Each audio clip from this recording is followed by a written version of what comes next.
Tonight, Barack Obama and Bill Clinton are joining President Biden for a fundraiser in New York City. The Biden campaign says the event is expected to raise $25 million and be the largest single-day fundraiser for a campaign ever. For more, I want to bring in Ed O'Keefe. He's following all of this from the White House this morning. Ed, this will be, I guess, a major fundraiser for Biden. So start with explaining how he might get to this historic $25 million mark.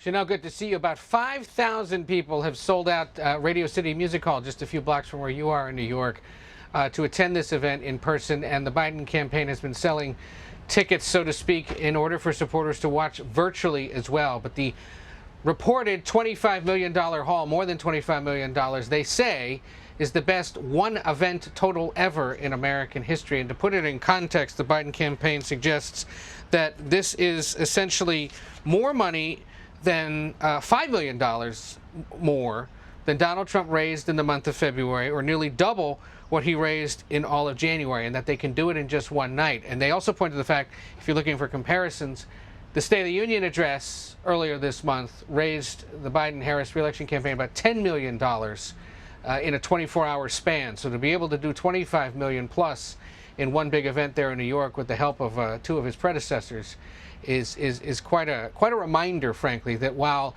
he may be trailing in the polls, the president's having no problem collecting cash from supporters as they prepare to use that money to convince just enough voters in 6 or 7 swing states to head their way. And today, Ed, Biden's also rolling out some new steps to protect consumers against so-called junk insurance. So who will be impacted by this and how?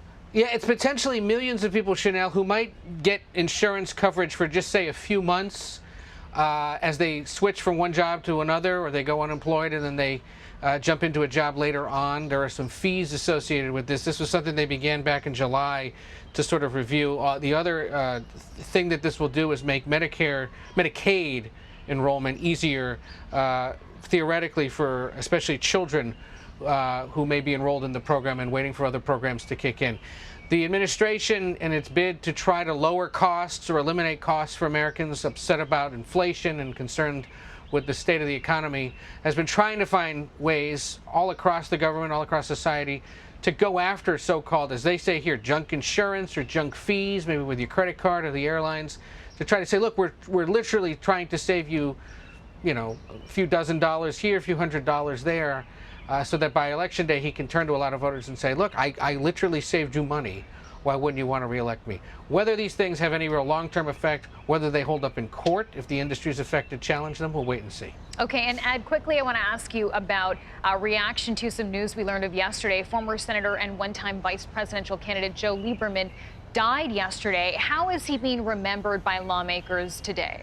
As somebody who would struggle to fit into Congress these days because of his bipartisan streak. Remember, as you said, he was the first Jewish man to run on a major party ticket, became a centrist Democrat, an independent senator. There are far more of them now than there were when he served, and then endorsed his friend John McCain for the Republican presidential nomination back in 2008.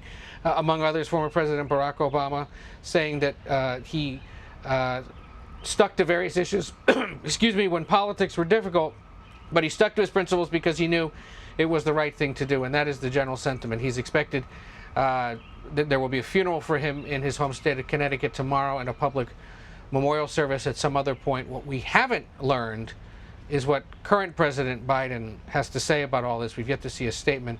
Given that he's headed to the New York area today, Chanel, and is planning to spend the night in New York, don't be surprised if we hear at some point, and this is just me surmising, that he may end up meeting with the Lieberman family either there in New York where the senator died today or tomorrow.